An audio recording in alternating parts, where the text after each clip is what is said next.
Y acción, acción, acción.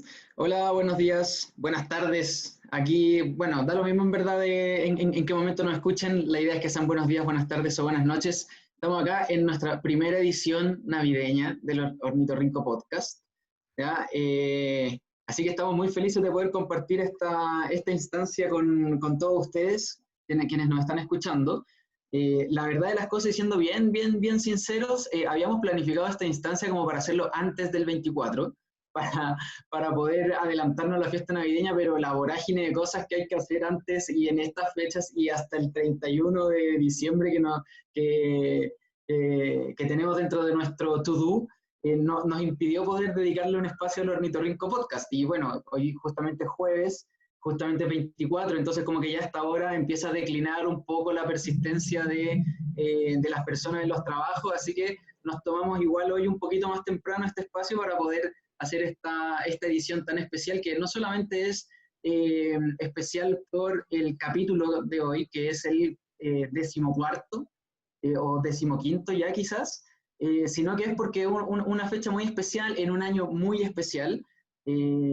Así que nada, partir deseando unas muy lindas navidades a todos quienes nos escuchan. Y quisiera partir acá internamente con el equipo preguntando qué tienen planeado hoy día para Navidad. ¿Cena familiar, el familión o algo más íntimo con el núcleo familiar? ¿Qué es lo que tienen ahí cada uno en mente? Bueno, hola a todos primero. Como dice Claudio, en este especial de Navidad de Ornitorrinco Podcast. Bueno, para responder la pregunta de Claudio, este año la cosa está como que un poco más íntima, por lo menos en mi familia. No vamos a hacer la fiesta o la reunión súper grande, pero sí igual nos vamos a conectar, nos vamos a llamar, quizás en videoconferencia, pero sí nos vamos a reunir grupos más pequeños. Por ejemplo, nosotros en la casa de un primo de mi esposo, somos solamente nosotros tres y ellos dos, la otra parte del grupo en otra casa y así, bueno, porque igual están los temas de traslado, el cuidar. Pero aunque, como siempre lo decimos, igual buenos migrantes, aunque separados, igual siempre juntos. Pero ahí la vamos a llevar bien, ahí igual la cena se va a dar. Los deseos de feliz Navidad también se van a dar y todo en esta nueva modalidad que no se escapan las Navidades también de no digamos teletrabajo, no sé, telenavidad será. El telepari. Telepari sí, pero bueno, lo vamos a hacer, no va a pasar por debajo de la mesa. Eso. Ahí esperando el Eso viejito es lo pastor. importante, eso es lo importante, hacerla igual. Exacto. Don Sí. Yamil, ¿tú qué tenéis pensado? En mi caso, también una comida familiar, no sé si calificaría como íntima, porque igual, o sea, la familia, cuando hablo de familiar, ya los lazos familiares y afinidad ya han ido creciendo, entonces ya es como que, no sé, mi señora y mi mamá, familia, mi suegro, familia, mi cuñado, mi sobrino, el esposo de mi concuñado, bien, todo el mundo. Entonces ahí, igual dentro de los límites del que dice la autoridad sanitaria, pero familia extendida, mucho cariño, mucho tiempo sin vernos, y el plan es hallaca, pan de jamón, ponche crema, ¡Uy, el pan de ponche Pascua, crema, pan de Pascua sí Yamil! también. ¡Qué delicia! ¿Por qué no te mandáis una botellita de ponche crema? ¿Ah? Ahí cuando nos volvamos a ver, voy a llevar Sí. otra botellita. Yo quedé loco con ese brebaje. Sí, oye, oye, qué bueno eso, que lo van a pasar también en familia y bueno, la Navidad también tiene ese sentido, por lo menos para mí también significa algo parecido. También lo voy a pasar con mi familia, cena navideña, las cosas más tradicionales acá, el pan de Pascua, el cole mono, que, que generalmente trae esos sabores, nos traen justamente el recuerdo de estas fechas. Y hablando de eso, muy feliz de poder participar en este episodio especial, en este caso de capítulo navideño. Yo el recuerdo que tengo de cosas de capítulos navideños es estos capítulos navideños cuando cuando yo era niño y veía dibujos animados y todo el tema. Bueno, todavía sigo viendo algunos. Y se juntaban todos los superhéroes, se juntaban todos los personajes de cierta línea editorial. Oye, y era súper entretenido. Y eso es lo que yo tengo como visualizado de capítulo navideño, así que me tiene con mucha expectativa el poder participar de este capítulo. Buenísimo, buenísimo. Ahí la combinación mortal del pan de Pascua con Colemo, ¿no? Qué delicia Sí, también. Te veo la cara, Freddy, cuando lo mencionas y digo, "Ah, el de teoría los ojitos". no puedes. Sí, buenísimo. Bueno, adentrándonos un poquito más en este capítulo, ya, la, la Navidad, o bueno, vamos a romper un poquito el esquema que hemos seguido del podcast, que generalmente revisamos casos que son muy antiguos, que hay como bastante información al respecto, y que ya están, harto, como decimos nosotros, un poco más masticados y digeridos en lo que es la información, qué fue lo que pasó. Y nos vamos a ir por una corriente un poquito más actualizada o más reciente, que de hecho también podríamos decir como que no está significando una blanca Navidad para las personas que están involucradas, ¿ya? Es el caso de SolarWinds, ¿ya? Y aquí la persona que tiene mayores antecedentes para poder entregar esta introducción es don Yamil Navarro. Así que, por favor, don Yamil, si nos puede dar el pase gol para empezar a diseccionar este incidente, que está muy entretenido por lo que alcanzamos a leer. Por favor, deleítenos. Comencemos entonces. Érase una vez, no, bueno, eh, SolarWinds, para que tengamos el contexto, es una empresa estadounidense, ellos desarrollan software de gestión y monitoreo de redes, infraestructura TI. Eh, Tienen una cantidad significativa de clientes para diciembre de 2020, aproximadamente 300.000, y esto incluye casi todas las empresas del Fortune 500, todas las operadoras de telecomunicaciones en Estados Unidos, muchas agencias federales estadounidenses que dependen de las diversas secretarías o ministerios de allá, también la Policía Británica, el Servicio Nacional de Salud británico. Tienen muchas organizaciones grandes, usan los productos de SolarWinds. En las palabras del mismo CEO de SolarWinds, él recientemente se jactaba en octubre con unos inversionistas del alcance que tenía la compañía, y él decía que no hay base de datos ni infraestructura TI para las cuales SolarWinds no brinde herramientas de gestión o de monitoreo. Y dijo que ningún competidor se acercaba a la amplitud de cobertura que ellos ofrecen, ni tampoco pueden gestionar los dispositivos, y que ellos pueden gestionar los dispositivos de red de todo el mundo. O sea, todas las marcas son compatibles con SolarWinds y ellos pueden gestionar todo eso. Entonces, él se jactaba de esto en octubre con los inversionistas como la posición de fortaleza de SolarWinds en el mercado. Y en particular, ellos tienen un producto, Orion, o Orion, su producto estrella de gestión de redes, monitoreo e inventario de TI, y este es utilizado por unos 33.000 clientes del sector público y sector privado. Y es precisamente acá que ocurrió el ataque, porque hubo un ataque a gran escala donde los atacantes lograron insertar el código malicioso en las actualizaciones del software. Entonces los clientes descargaron estas actualizaciones y las instalaron pensando que eran auténticas. Fueron unos 18.000 clientes que instalaron este malware, estas versiones troyanizadas, y para ellos pasó totalmente desapercibido porque provenía del canal regular. O sea, vino del servidor de SolarWinds, estaban los certificados, estaban las firmas electrónicas, entonces no levantó alarmas en ese sentido. Y bueno, una vez que se detectó, ya empezó una gestión de varias compañías. Aquí estuvo FireEye involucrado, Microsoft involucrado, SolarWinds, entes gubernamentales. Y así comenzó esto. Esto lo han calificado como uno de los incidentes más grandes que ha afectado al sector público en Estados Unidos y como infraestructura crítica también. Eso mismo justamente estaba pensando en este momento, que el impacto de ese incidente es como demasiado grande, no solamente por la cantidad de clientes que tiene SolarWinds, sino que por el tipo de clientes que tiene SolarWinds. O sea, tienes como mucho, sí, tienes como mucho aparataje estatal de naciones potencia, ¿ya?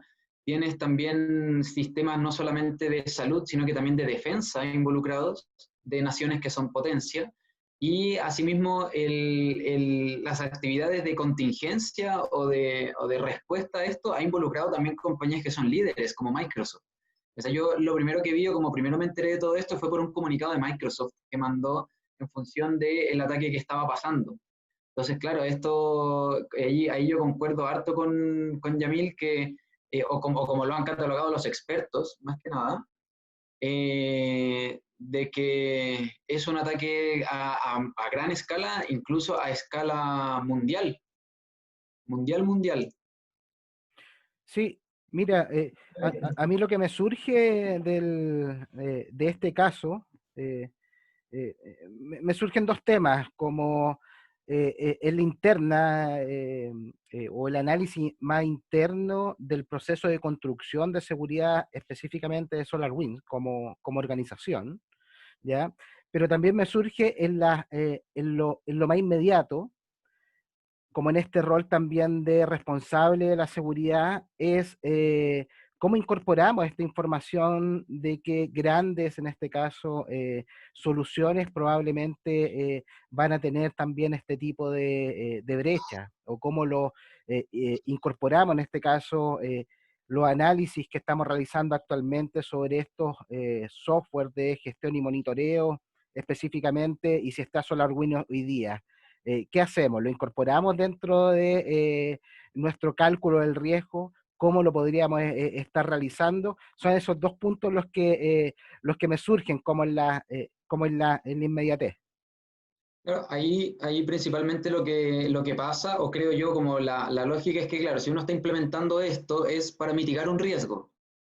Entonces ahí se da como el loop de estamos implementando algo para mitigar un riesgo que a su vez está abriendo riesgos. Entonces, claro, ¿cómo ponderamos eso? Pensando en cómo lo metería yo en una matriz de riesgo, digamos, así, súper en lo tangible, súper en lo operacional. Si yo estoy implementando algo que a su vez está abriendo riesgos, ese segundo riesgo o ese riesgo de segunda derivada, que podríamos decir, tiene a lo mejor un nivel más alto, pensando en que la consecución de ese riesgo estaría invalidando automáticamente la mitigación que yo estoy poniendo sobre otro riesgo. No sé si se entendió como la analogía. ¿Es un tipo de riesgo distinto quizás o lo gestiono de la misma forma en la que estoy gestionando los otros riesgos? Son los riesgos previos a la implementación de este control. Son como las interrogantes que me nacen en este momento justamente por el caso y lo que está mencionando Freddy, y también como una persona que igual que estoy constantemente apoyando a gestionar riesgos. Es decir, ya, ¿qué hago si es que yo detecto que, no sé, se está implementando una herramienta, un firewall líder de mercado, pero que a su vez tiene sus propios riesgos? Estoy implementando algo riesgoso, por lo tanto tengo que gestionarlo igual, o le tengo que dar una segunda vuelta, darle un poco de mayor de criticidad para que pueda ser gestionado de mejor forma. Eso es como lo que me surge, las interrogantes que me surgen dentro de lo que me estoy dedicando hoy en día, digamos. Sí, Claudio, mira, o sea, aunado a lo que están comentando tanto Freddy como tú, yo veo otra cosa, o sea, los organismos que han sido, digamos, tocados por este ataque han sido, o sea, vemos en la lista organismos importantes de seguridad, de defensa de países importantes, que se supone que ellos tienen los mejores y más altos niveles o estándares de seguridad.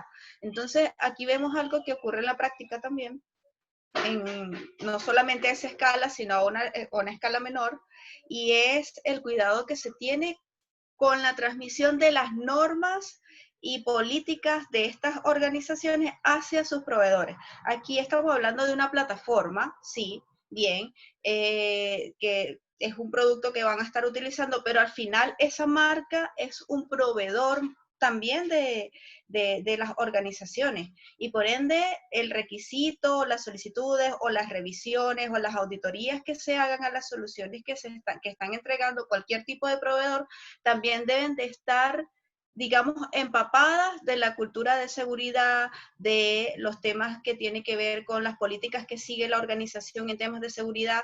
Tienen que conversar también con los objetivos del negocio o de la organización, y que se extienda el nivel de seguridad que tiene la organización hacia bien sea el producto o hacia los proveedores de servicio, porque al fin y al cabo no se trata solamente de un componente que está trabajando y que puede utilizar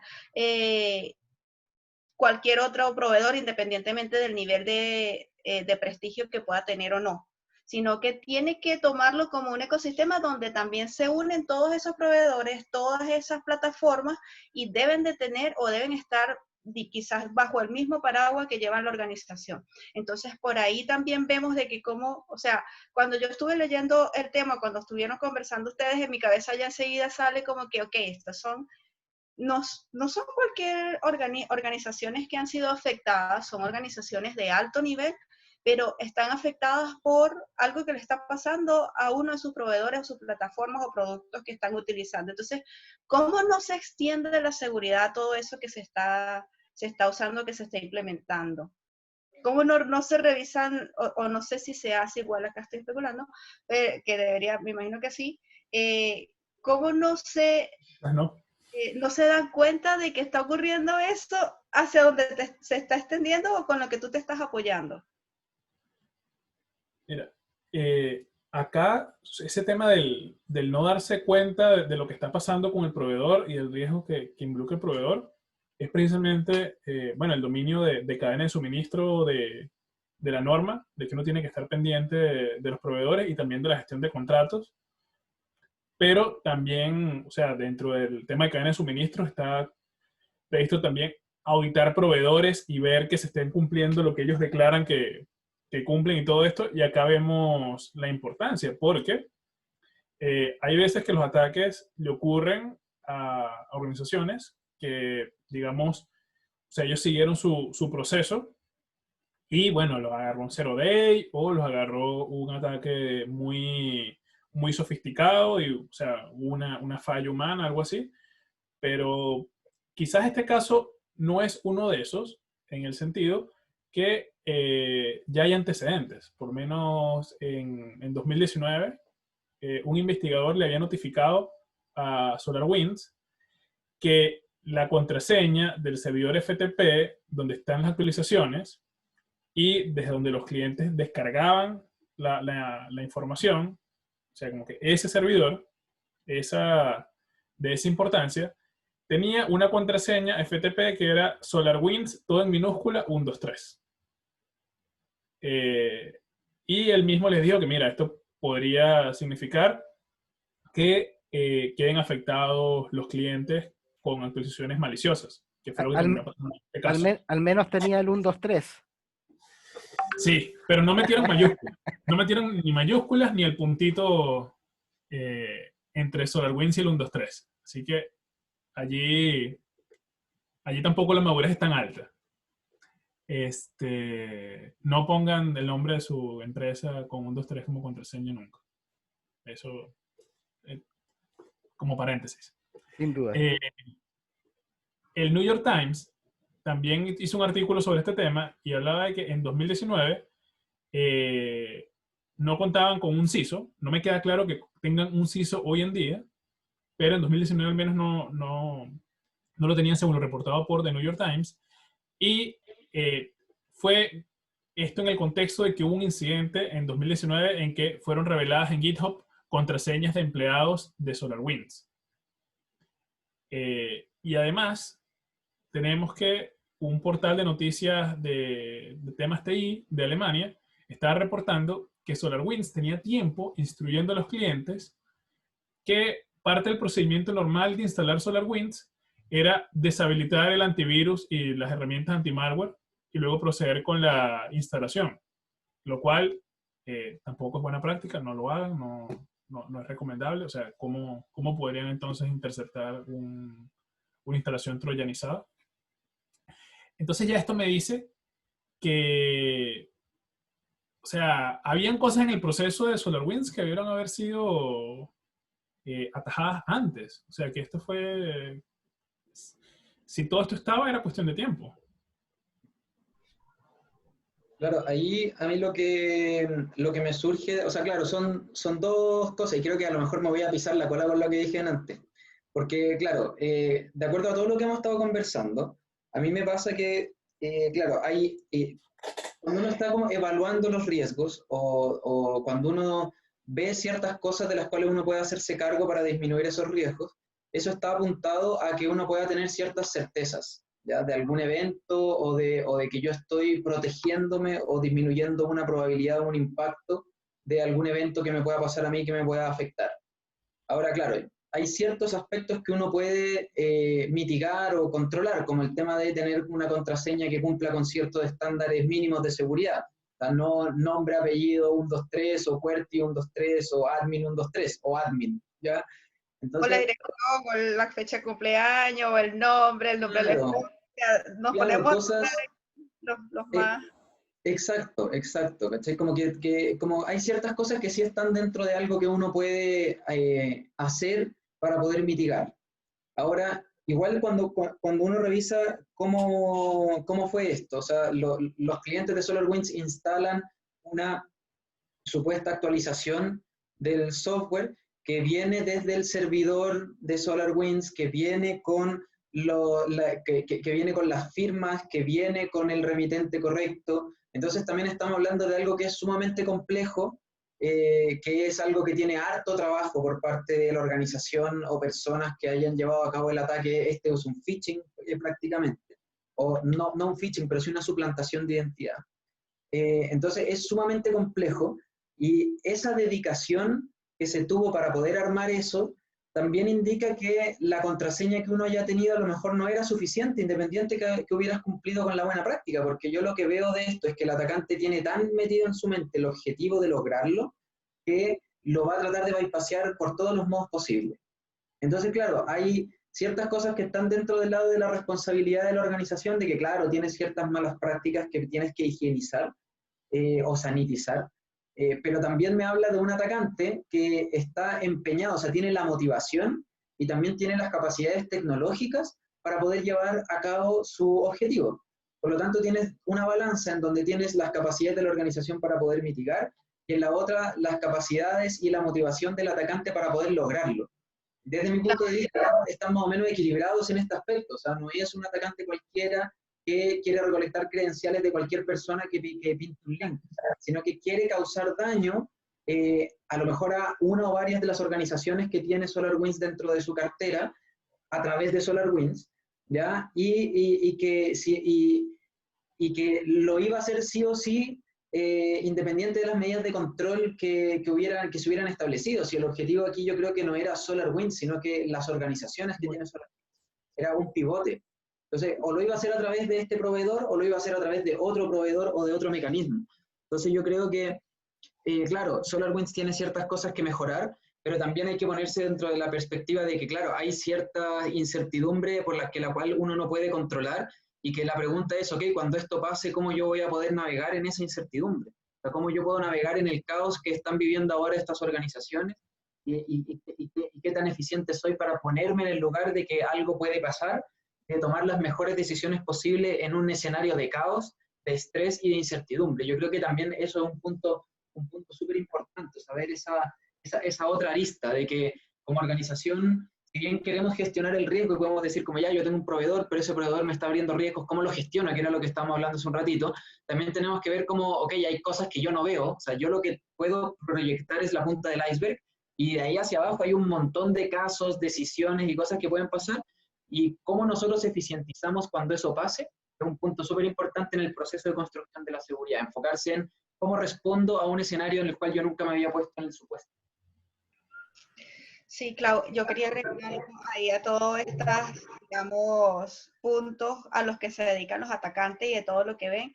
Y es que ellos no solamente, bueno, aparte de todas estas cosas que nos comenta Claudio, también tienen todo el tiempo, porque es su principal objetivo. Tienen todo el tiempo para estudiar la organización, dedican tiempo completo específicamente a eso, que si lo ponemos a comparar con los ejercicios de ethical hacking que a veces los vemos, eh, mira, o sea, a veces una empresa cree que por hacer un ejercicio de ethical hacking, ya hice el ejercicio de ethical hacking, ya me dio esto, ya estoy listo, no soy vulnerable, ay, qué bien, el ethical no funcionó, no me pudieron vulnerar, o las mitigaciones fueron mínimas, pero no, esta gente tiene cantidad de tiempo Años, si quiere. y para estudiar la organización, para estar ahí dentro de la organización, quizás quién sabe cuánto tiempo, indagar los últimos rincones, qué sé yo, cuál sería el objetivo o cuál es la estrategia que utilizan específicamente en ciertos puntos, pero a veces lo que es un ethical hacking quizás de 4 semanas, o que a veces la misma, no sé, el comité te pide, por favor, recórtale que sea lo más pronto posible el ethical hacking y que sea 2 semanas, rápido.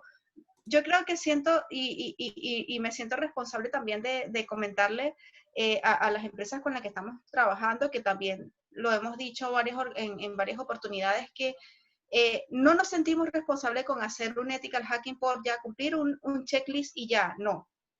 La idea del ethical hacking es que realmente pruebes las diversas capas que tiene la organización en temas de seguridad, que si el ethical hacking en caja negra, pues se limite a un cierto tiempo, porque después de ahí el atacante tendrá años para tratar de romper la primera barrera, quizás qué sé yo, de no tener ninguna información y estudiar e ir obteniendo poco a poco la información que necesita para realmente entrar y ya pasar a otra etapa, ir probando, digamos, capas por cierto tiempo, pero extenderlo un poco más. O sea, un ejercicio de ethical hacking o de pentesting no, por sí solo no brinda la seguridad o no te entrega toda la información que necesitan tener de la organización para decir, mira, voy a tapar acá, voy a parchar aquí, voy a cambiar esta parte acá. No, o sea, hay que ver procesos, hay que ver y estar monitoreando constantemente, hay que estar haciendo ejercicios ofensivos también constantemente porque las cosas van cambiando, surgen otras vulnerabilidades, qué sé yo. Entonces, igual me sentía responsable de decir este punto, ya que estamos hablando de lo que sería un ataque y todo el tiempo y todas las herramientas que tienen los atacantes versus un ejercicio de ethical hacking y de pentesting que está acotado en tiempo. Entonces, ahí el punto importante que quiero resaltar ahí es que esos ejercicios por sí solos no nos dan lo que es la construcción o no nos dan todos los puntos que se tienen que sellar o los que se tienen que modificar o las acciones que se tienen que hacer. Va mucho más allá, va hacia la raíz que originan estas vulnerabilidades o estas brechas dentro de la organización. Sí, sin duda. Mira, ahí lo que me aparece a mí, Reis, de lo que estás diciendo, lo relaciono con el comentario anterior que realizaste acerca de esto, de cómo no se dan cuenta, como de esto.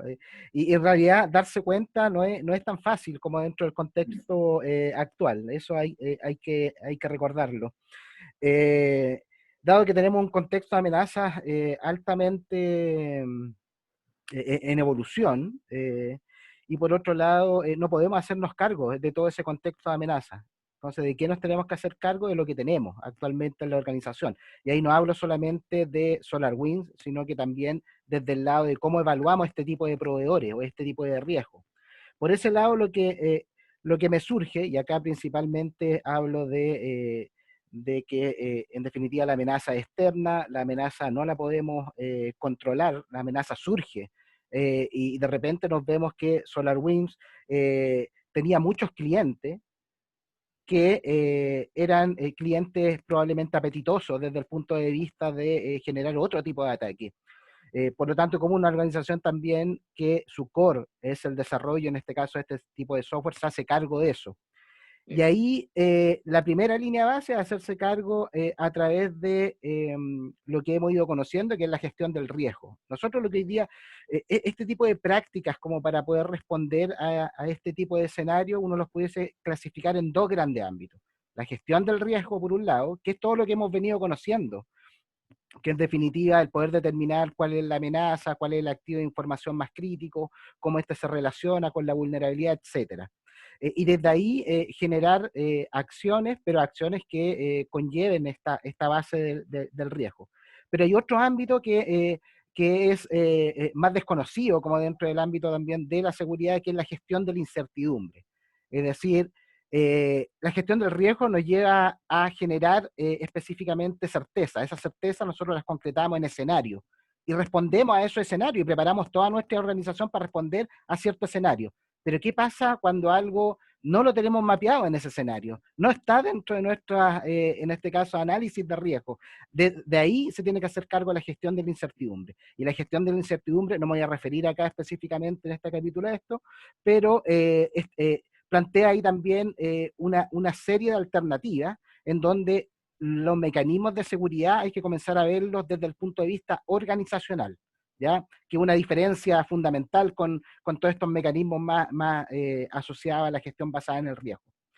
Por ese lado, lo primero que deben hacer las organizaciones es poder atender lo básico. Y acá yo creo que SolarWinds también nos deja claro de que en algún modo, a través de estos incidentes previos, situaciones a observar previas que identifica Yamil,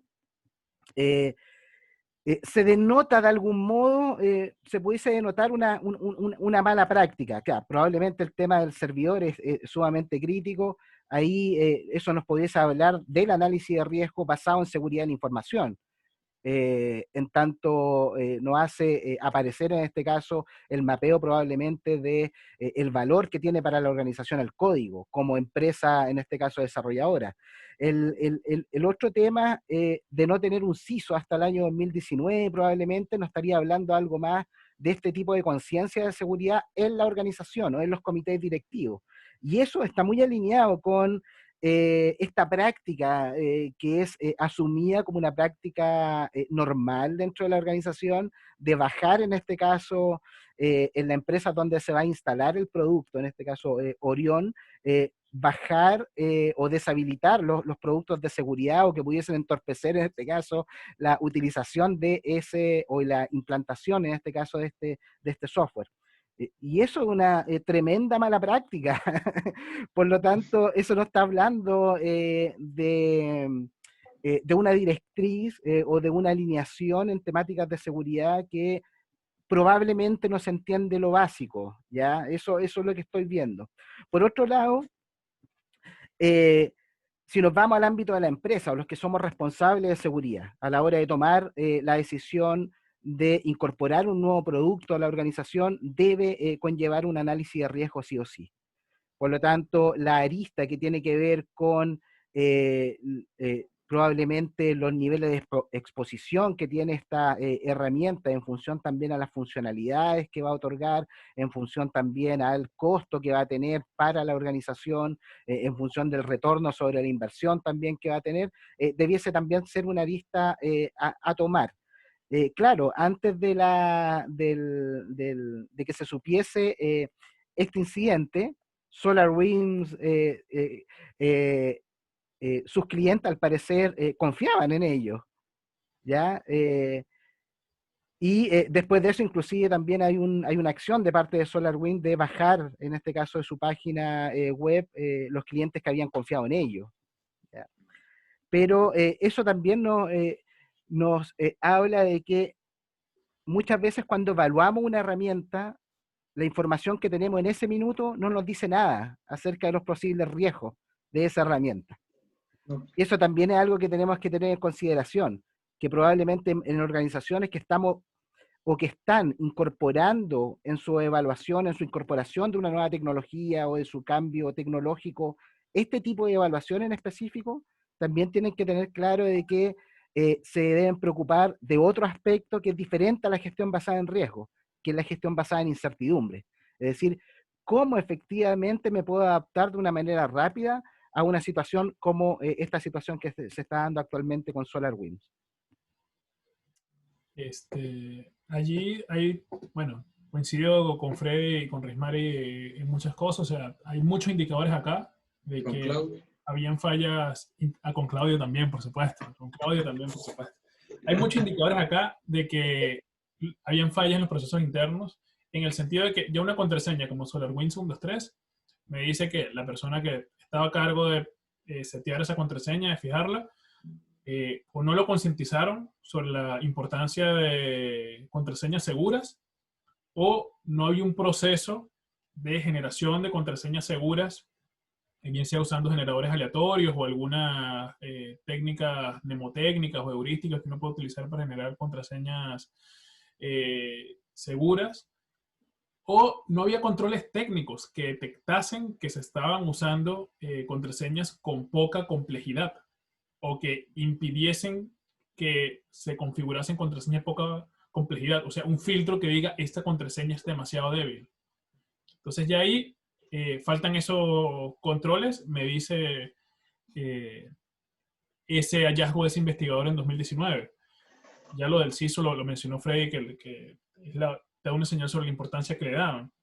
Y que sea el servidor de actualizaciones, para mí, una empresa que provee software que se actualiza en línea, o sea, bien sea, bueno, sí, se actualiza en vivo, ese activo es crítico. O sea, es muy importante proteger al servidor de actualizaciones, porque si se cae, no puedes actualizar los productos de los clientes. Si se compromete, se afecta la integridad, entonces puedes mandar actualizaciones que no corresponden. Si la confidencialidad no se cuida bien, se podrían revelar entonces de repente llaves de cifrado o certificados o algún otro información que no debería revelarse. Entonces es importante salvaguardar la información y o la seguridad de la información de este servidor. Y, o sea, siento que no, con ese dato no me da la impresión de que haya sido así, porque yo esperaría un servidor de ese estilo, más bien doble factor de autenticación, que hubiera contraseña y token, contraseña y password de una vez, o que algún otro o certificado incluso, alguna otra cosa que compensase posibles ataques contra la contraseña. Entonces, eso también me deja mala impresión. Y también está el tema de, oye, o sea, no es por ser así no es por ser condescendiente, sino por saber la responsabilidad que tenemos los profesionales en nuestra área. O sea, todos los profesionales, los abogados tienen que educar a sus clientes, los médicos tienen que educar a sus pacientes. Nosotros en el área de seguridad y ciberseguridad, en el área de TI, tenemos que también concientizar sobre las buenas prácticas de TI y de seguridad. Entonces, este es el peligro de que los usuarios normalicen prácticas inseguras, porque alguien les diga que es normal deshabilitar el antivirus para instalar software. Y eso no es normal, porque es ahí cuando más puede entrar un malware. Si los usuarios toman este ejemplo, es como cuando les empiezan a entrenar a los usuarios, en vez de tener una CA interna para que los certificados de los sitios internos de la empresa puedan verse tranquilamente con HTTPS, le dice a los usuarios, no, ignora la alerta de que estás por HTTP y ve por HTTP igual, o ignora la alerta de que este certificado no hay forma de verificar su procedencia. Entonces, ahí al enseñarle al usuario a ignorar las prácticas de seguridad o a no seguir las buenas prácticas de seguridad, entonces le estás enseñando es malos hábitos. Entonces hay que tener mucho cuidado de la responsabilidad de nosotros como profesionales de no caer en eso. Y también quería complementar un poco lo que ha dicho Rey, aquí con más datos que tengo acá guardados, sobre el tiempo y la estrategia que se toman los atacantes en este caso. Entonces resulta que, bueno, fueron varias las organizaciones que respondieron a este ataque, y lo que vieron al analizar el malware es que él apenas se bajaba, él esperaba un par de semanas antes de actuar. Entonces ya por ahí los atacantes se pudieron dar 15 días de espera antes de que se activara. Entonces, cuando uno le dice, no, mira, este ethical tiene que salir en una semana, en 10 días, en 15 días, bueno, el atacante se puede dar el lujo de 15 días sin hacer nada y después logra su objetivo.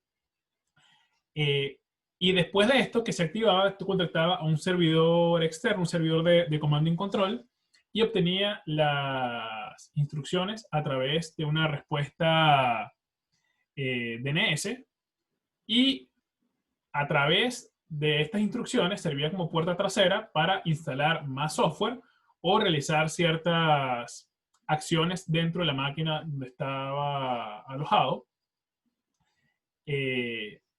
Esto, por ejemplo, FireEye estuvo involucrado en esta investigación, por ejemplo, y Microsoft estuvo revelando que las empresas que pasaron por este segundo paso, porque 18.000 clientes descargaron el malware, pero ese doble clic de ir y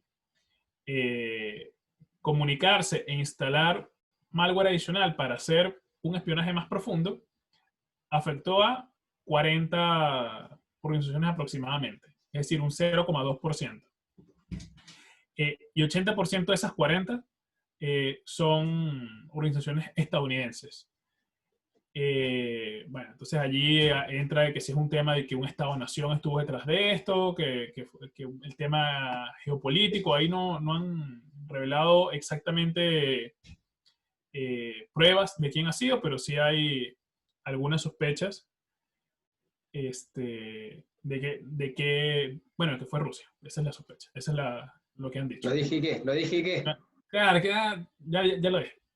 Pero no hay evidencia de eso, pero es lo que se comenta. Bueno, ya está el servidor de comando y control, por lo menos Microsoft tomó el control de él, entonces en ese sentido esto está un poco, al menos esa avenida del servidor de comando y control está mitigado, pero como hablábamos en el caso de WannaCry, o sea, también preocupa este tema porque, o sea, hoy fue una APT que estaba buscando, no sé, inteligencia o alta sensitividad o temas a nivel Estado-nación. Pero la gente que no actualice esta plataforma, que no esté al día, si SolarWinds no mejora su proceso significativamente, mañana puede ser usado para ransomware, puede ser usado como vehículo para otros ataques por parte de actores menos sofisticados, porque ya el camino fue abierto. Sí, ahí a mí lo que me llama la atención también es como las distintas visiones, tanto desde SolarWinds hacia lo que está pasando, versus los clientes de SolarWinds hacia lo que está pasando. Porque claro, aquí nosotros estamos en presencia de un cliente de un proveedor que, como dice Yamil, uno podría decir como, bueno, mira, solamente el 0,2% de los clientes fue afectado en esta segunda fase del ataque. Es un porcentaje mínimo dentro de los 33.000 clientes que tiene SolarWinds, solamente 40. Ahora estamos hablando de que esos clientes son clientes pesados, pues son pesos pesados dentro de la relevancia en un panorama no solamente geopolítico, sino en un panorama de bienestar de una ciudadanía, si es que es un organismo de salud, por ejemplo, como el británico, que está, no sé si dentro de este 0,2%, pero sí es uno de los clientes de este proveedor. Entonces, claro, aquí nosotros estamos en presencia de un cliente que tiene un producto y que busca abarcar lo más posible a las agencias de seguridad nacional o a sus clientes, o sea, busca tener muchos clientes. Si es que yo soy una empresa y está buscando un proveedor de ese estilo y veo SolarWinds como opción, yo también a lo mejor me pongo en el caso de que, claro, a lo mejor un atacante, podría querer hacer daño a la agencia no sé cuántito del país, de otro continente incluso. Pero si utiliza como vehículo este proveedor, yo también voy a estar dentro de ese rango de ataque. A lo mejor no soy el target, pero soy un target de colateral. ¿Ya? Entonces, a lo mejor dentro de esa evaluación, el tener proveedores que abarquen tanto y que abarquen tanto de tanta relevancia, porque no es como que tú tengas 33.000 clientes PYME, ¿ya? Tienes 33.000 clientes que son parte de una estructura estatal de naciones líderes, de naciones potencia. Entonces, por ahí también puede haber una evaluación de riesgos previa que te diga como, mira, a lo mejor no es tan conveniente tener este proveedor, está bien, es líder de mercado, muchas otras agencias u organizaciones han confiado en él, pero si llega a pasar algo dentro de esta incertidumbre, como lo que mencionaba Freddy, si llega a haber un escenario que no teníamos mapeado, porque a lo mejor el atacante no nos quiere pegar a nosotros, a lo mejor estamos hablando de un APT o de un Estado-nación que se tiene mala con Estados Unidos, yo soy el Reino Unido, por lo tanto yo no voy a mapear dentro de mi escenario de riesgo algo relacionado con eso, pero claro, si yo veo los efectos colaterales, a lo mejor sí me voy a estar enfrentando a un escenario de incertidumbre y yo no tenía mapeado. Entonces, ¿cuáles son las medidas que se pueden tomar al respecto? Pensando también en que estas organizaciones probablemente le dicen al proveedor, oye, tú no puedes decir que yo soy tu cliente, porque es parte de la confidencialidad de el tener clientes de alta relevancia para una organización de alta relevancia. Entonces, no sé ahí, Reis, dentro de tu visión, que tú también tenías harto el roce con el cliente, ¿se hacen este tipo de validaciones? O sea, el cliente te pide a lo mejor, no sé, a lo mejor un potencial cliente del Estado te pide las referencias, pero si tú no puedes dárselas porque, oye, tengo confidencialidad, eso es válido, te descartan por esa respuesta, estás obligado a darle tu cartera de clientes para ver cuánto pueden confiar en ti, porque básicamente aquí estamos viendo cuánto puedo confiar yo en mi proveedor. ¿Ya? Ok, yo tengo... Sí, dale.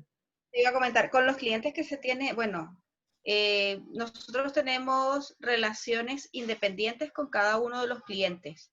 Cada uno de los clientes tiene sus propias políticas. Algunos sí te permiten decir, mira, sí trabajamos contigo, pero previa autorización. Sí han habido otros clientes que me dicen, mira, yo quiero saber si de mi rubro hay alguien más con el que tú has trabajado. Y yo, mira, sí he trabajado con empresas de tu rubro. Si existiese la necesidad de que este cliente pueda tener acceso a esto, yo primero tengo que solicitar autorización al cliente al cual yo le voy a decir si quizás tan solamente su nombre. Mira, si trabajo con no sé, el retail Pepito Pérez, por decirlo así, si trabajo con ellos. Pero previo a eso yo tengo que solicitar la información o la autorización al cliente. Si el cliente me dice, mira, no quiero que se revele nada de que ustedes están trabajando con nosotros, no quiero que se diga nada, que mi nombre no aparezca, que mi logo no aparezca, nosotros tenemos que respetarlo sí o sí. Y Claro. pues, se entregará la referencia de los clientes que nos permitan entregar referencia y esto va a ser una comunicación lineal y no va a ser publicado ni nada. O sea, es como quizás a lo mucho, mira, trabajamos con estas marcas ya, con las que nos permiten hacerlo de acuerdo a su acuerdo de confidencialidad, valga la redundancia. Y en algunos otros casos sí han habido clientes que han dicho, mira, sí, que me llamen a mí directamente, tal fecha, tal día, todo se organiza y yo les puedo conversar, pero ya hablan ellos directamente, no somos nosotros que revelamos esto. Perfecto. Puede pasar que algún cliente sí o sí requiera porque sus, digamos, procesos internos para contratación exigen que tengan las referencias los proveedores, pero en ese caso, si nosotros no tenemos la autorización, no la podemos dar. Ahí estamos nosotros Claro. metiéndonos en un problema legal, un tema más complejo y también tema reputacional para nosotros. Así que en esos casos nosotros preferimos entregar solo los datos que nos permiten dar y si no nos lo permiten, pues no lo hacemos. Claro, totalmente. Sí, pues porque ahí también, disculpa Yamil, podría pasar, como digo, esta visión de que, claro, si tiene muchos clientes que son de mi misma industria, de mi mismo tipo, de distintos países, de mucha relevancia, yo podría decir como, es un proveedor confiable, ¿ya? Pero también podría decir como, pero mira, este proveedor tiene muchos clientes muy apetecidos por ciberdelincuentes, pues entonces yo podría estar dentro de un daño colateral y no tiene que ver con confiar o no confiar en el proveedor, tiene que ver con que el entorno de amenazas que hay hoy en día, y el ejemplo de este caso lo deja muy sobre la mesa, tienen también, como lo estábamos conversando, tienen todo el tiempo del mundo, tienen toda la motivación del mundo, tienen muchos recursos, tienen muchas skills, muchas habilidades técnicas también. Entonces, podría haber ahí un riesgo no menor, que claro, yo digo, no tiene que ver con la confianza que uno tenga con el proveedor, aunque uno la intenta validar, pero también está todo este entorno que, claro, uno está dentro de esa bolsa de clientes que si el atacante le quiere pegar a uno, finalmente para pegarle a uno le va a terminar pegando a todos. Y ya, ok, le pegó a 40, de los cuales a lo mejor le quería pegar a uno, pero todos nos vimos afectados y todos nos estamos viendo hoy en día comprometidos.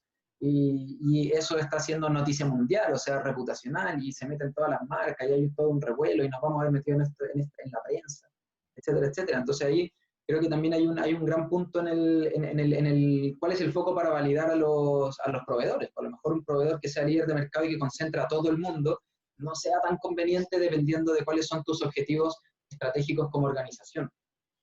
Sí, va a depender mucho disculpa, Yamil, va a depender mucho de los objetivos que tenga la organización, porque puede pasar que alguien te diga, mira, quiero referencias o indícame si has trabajado en tal rubro. Y ahí tú dices, claro.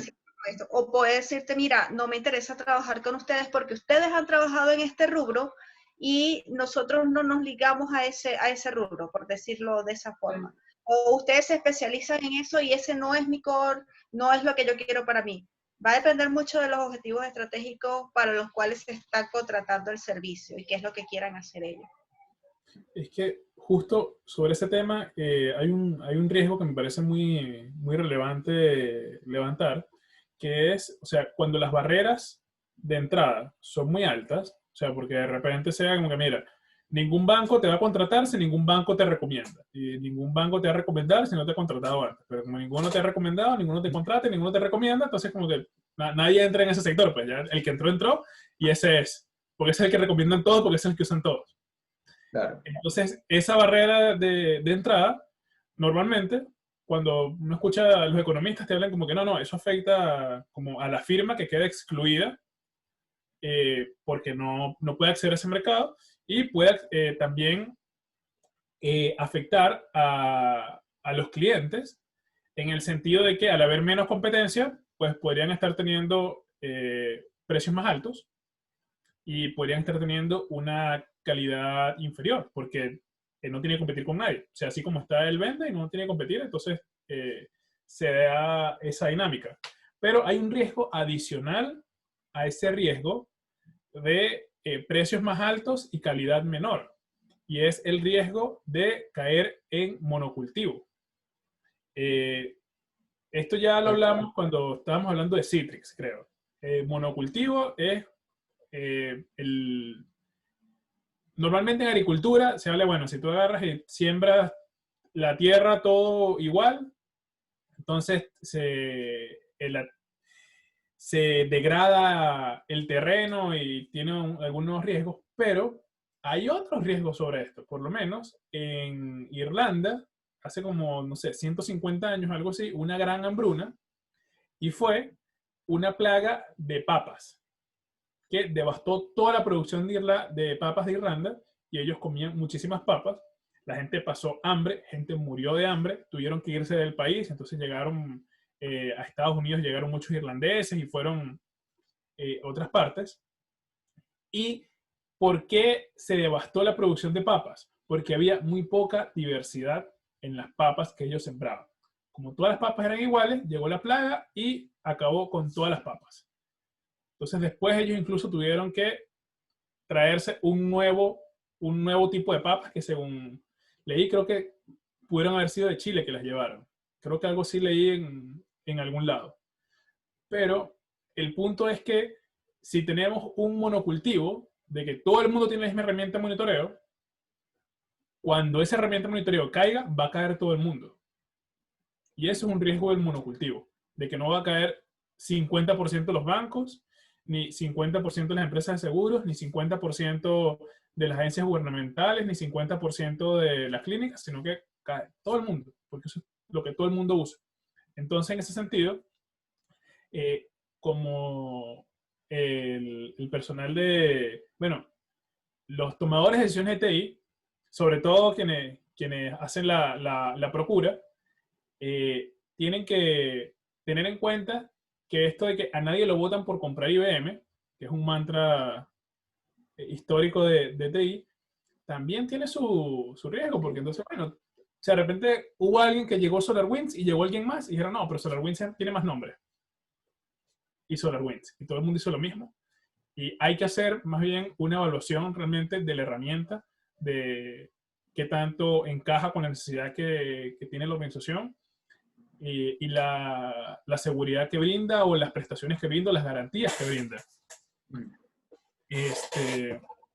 Porque también estamos, o sea, yo siento que con esta herramienta de monitoreo también se está entregando mucha información, se está centralizando mucha información, o sea, SolarWinds se está manejando, en este caso, bastante poder, y aparte de buscar la diversidad de proveedores en el mercado, también tiene sentido analizar los permisos que tienen estas aplicaciones o estos sistemas, porque en muchos casos los sistemas de monitoreo tienen permisos sobre los equipos, tienen credenciales sobre los equipos, entonces se compromete el sistema y el atacante ahora tiene credenciales sobre los equipos, que son credenciales que deben estar hasta cierto punto limitadas, pero sí es un poco como tener las llaves del reino, o como cuando en las películas de robos alguien llega al cuarto donde están todas las cámaras de seguridad, entonces ahora él le avisa a todos los ladrones por dónde meterse.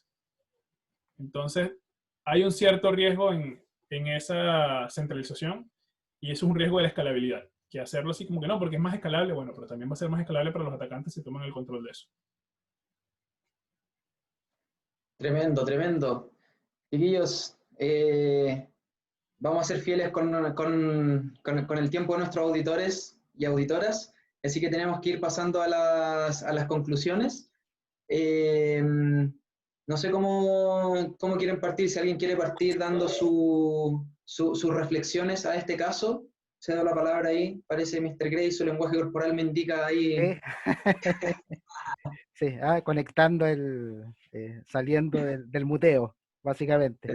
Exacto. A ver, sí, para mí hay dos conclusiones que también giran en torno al ámbito inicial de mis comentarios, de estos dos temáticas, una temática más que hacemos como dentro de nuestro rol de responsable de la seguridad, y por otro lado, una reflexión más del ámbito del ecosistema de la seguridad, algo muy en línea con lo que está indicando Yamil. Primero, dentro de las preguntas que fui anotando, aparecieron algunas me parece que Claudio fue de cuál es el foco para validar a los proveedores, que también eso ha sido algo que ha ido apareciendo en este capítulo. Y ahí cabe recordar que lo que nosotros hacemos en términos de responsable de la seguridad es gestión del riesgo, ¿ya? Por lo tanto, desde ahí, ¿cuál es el foco? Bueno, el foco va a depender en este caso de la tolerancia al riesgo de la organización, y esa tolerancia al riesgo la decide en este caso la alta dirección. Lo que nosotros hacemos en nuestro rol de responsable de la seguridad es poder mostrar en este caso todas las opciones que han surgido a partir de los análisis de riesgo, el cálculo del riesgo, y en base a la tolerancia al riesgo, a ese nivel de profundidad que quiere llegar la organización en base a los tipos de control o a las diferentes capas de control para cubrir o responder a un cierto riesgo, eso sin duda que va a determinar en definitiva ese nivel de profundidad y también ese nivel de inversión. ¿A qué me voy con eso? Nosotros hoy día tenemos diferentes modos de gestionar un riesgo, y uno de los modos de gestionar el riesgo es colocar un control, ¿ya? Cuando uno coloca el control también tiene que asumir que eso tiene un costo operativo para la organización. Y en ese escenario del costo operativo no podemos pretender que nuestro ambiente de control va a crecer a la eternidad. ¿Por qué? Porque definitivamente no podemos responder a todos los escenarios de riesgo ni a los niveles de profundidad que quisiéramos. Y eso lo vemos hoy día. Cuando nos toca vender, en este caso, nuestra iniciativa de seguridad hacia la organización. Cuánto también de esto se toma en consideración dentro del contexto de una organización. Por lo tanto, ojo ahí, el control tiene un límite como tal. Por lo tanto, cuando tú ya comienzas a acotar, estás preocupado de lo básico, estás preocupado de ciertas temáticas más complejas del ambiente de control, el paso siguiente es avanzar hacia el otro estadio que para nosotros tiene que ver con la gestión en la incertidumbre. Y ahí la mirada es una mirada mucho más organizacional, más que desde la mirada del riesgo. Eso por un lado. Por otro lado, me llama la atención justamente esto que está comentando Yamil y Claudio también, también aparece en Reis, sobre los impactos ecosistémicos, en definitiva, de esto ecosistémico, para verlo de algún modo, más conectado. De estas situaciones que ocurren en estas empresas, esta barrera de entrada que señala Yamil y este ejemplo que da o esta mirada que la lleva hacia al tema del monocultivo, que ahí encontré que responde mucho de cómo hoy día se comporta el mercado, sin duda. Pero ahí lo que me surge es la importancia de la diversidad. Y ahí la importancia de la diversidad, hoy día justamente también la estamos viendo ligada a todo este entendimiento de la incertidumbre, el cual se provee en este caso de modelos biológicos, y en esa aplicación de estos modelos biológicos surge la temática de la diversidad justamente. Cómo la diversidad es sumamente relevante para generar nuevas estructuras y nuevas estructuras que pudiesen responder en este caso a distintos niveles de amenaza. Básicamente lo que tenemos hoy día en términos muy generales, esto es una distinción bien reduccionista, pero ¿qué es lo que tenemos hoy día en términos sistémicos? Un mercado que efectivamente tiene ciertas fortalezas y tiene ciertas debilidades, que funciona como un yin y un yang, ¿ya? Por lo tanto, los que estamos dejando abiertas esas debilidades somos las organizaciones. Para mí tiene que ver con cómo hoy día construimos las estructuras dentro de las organizaciones, que son estructuras que tienen toda esta lógica de monocultivo, como indicaba Yamil. En la medida que las organizaciones tomen el conocimiento de que cada organización es distinta, que cada organización debiese responder también a sus procesos de construcción de la seguridad de manera distinta, desde ahí se debiesen generar estructuras distintas, por lo tanto un atacante en ese escenario y en lo que comentaba Claudio, si bien genera un proceso de ataque, realmente le empieza a pegar a otros actores que probablemente no tenía en la mira. Eso principalmente se produce porque estamos transitando en esta vereda de contar con las mismas estructuras también. Es decir, de algún modo nos hemos distanciado de estos procesos de diversidad que son tan importantes, no solamente hacia el interior de la organización, sino que también hacia afuera de la organización. Por lo tanto, finalmente, lo concluyo esto relacionado con algo que también he sido majadero y reiterativo. No hay naciones resilientes si no hay organizaciones resilientes, y no hay organizaciones resilientes si no hay personas resilientes. Por lo tanto, acá estamos hablando de que todo esto transita en un ecosistema, y por otro lado nosotros somos parte de ese ecosistema, pero también lo construimos a nivel general. Brillante, brillante. ¿Quién más? Yo quiero seguir hablando del tema del ecosistema que está tocando Freddy. Y es tratar de que las organizaciones no se cierren a ellas solas como un todo y ya, y tomo este proveedor y tomo sino que precisamente que se vea, como lo habíamos comentado anteriormente, como un ecosistema donde si bien estamos centralizándonos en una organización, esta organización tiene vertientes y tiene quizás puentes hacia otras organizaciones que también, bien sea son sus clientes o son sus proveedores. Entonces, en este caso, yo creo que deberíamos el llamado es a verlo como una forma más integral del todo. O sea, sí. Y también que va relacionado con cómo vamos tratando los riesgos. O sea, yo estoy hasta aquí, esta es mi organización, aquí tengo mis políticas de seguridad, estas son las normativas que yo sigo, ya, hasta ahí ya. No, resulta ser que hay puertas que me comunican con otras organizaciones, con otros ecosistemas como tal, y que esas puertas también se deben vigilar y se deberían tomar en cuenta en el estudio o cómo se están tratando los riesgos. Entonces, en base a eso, el llamado es precisamente a extender la seguridad hacia nuestros clientes, tratar de que nuestros clientes o de los clientes de estas organizaciones también sigan ciertas normativas, tratar de llevarlos, tratar de educarlos para que también se integren al modelo de seguridad y de la misma manera llevarlo hacia los proveedores. Si al final los proveedores son también manos de esta misma organización, son también parte de cierta forma de la organización.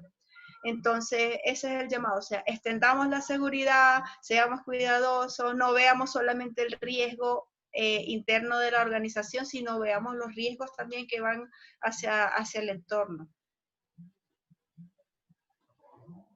Ya. Oye, yo quiero hablar un poco de la evolución necesaria de la madurez de la seguridad de la información y informática en general. O sea, en el sentido que, o sea, no debe ser aceptable que hayan, o sea, estos casos de que se use contraseña de SolarWinds 123, de que se dejen servidores sin parchar a tiempo, como ha ocurrido en otros casos, no me refiero a este, que se revele información de las personas, y no es, o sea, es un tema de que, por lo menos, otras profesiones, como para irnos comparando con profesiones más antiguas, porque la informática es una disciplina bastante reciente, pero con profesiones más antiguas, por lo menos los médicos, o sea, ya el juramento hipocrático ya viene de la antigua Grecia. En el caso de los abogados, o sea, no sé si viene todo este tema del derecho romano, pero sí tienen su código de conducta, que tienen que defender los intereses del cliente, pero que también tienen que proteger la administración de la justicia, tienen un cierto marco donde actuar. Si nos comparamos con otras ramas de la ingeniería, considerando nosotros dentro de la ingeniería de sistemas o la ingeniería de procesos, por lo menos en el caso de una planta nuclear o instalaciones eléctricas, o sea, hay mucho tema de cómo son esas inspecciones, qué estándares tiene que cumplir.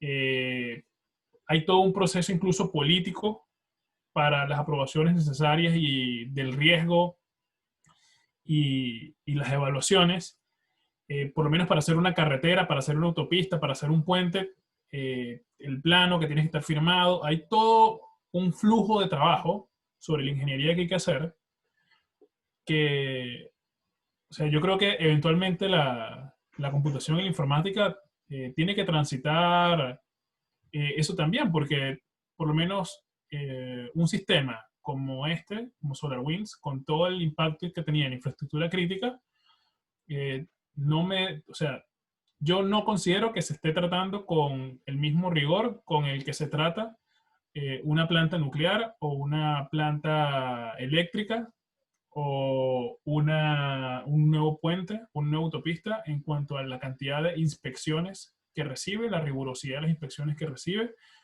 o las regulaciones con las cuales debe cumplir, que están pensadas precisamente para evitar que se caigan los puentes, se explote la planta nuclear o haya fallas en electricidad o el tema. Por lo menos acá en Chile, los ingenieros eléctricos tienen que, o sea, para muchos trabajos tienen que tener la certificación de la SEC, de que entonces manejan ciertos temas de acá. Los ingenieros que van a diseñar edificios tienen que pasar por ramos sobre el tema sísmico, por las condiciones de riesgo sísmico que tiene Chile.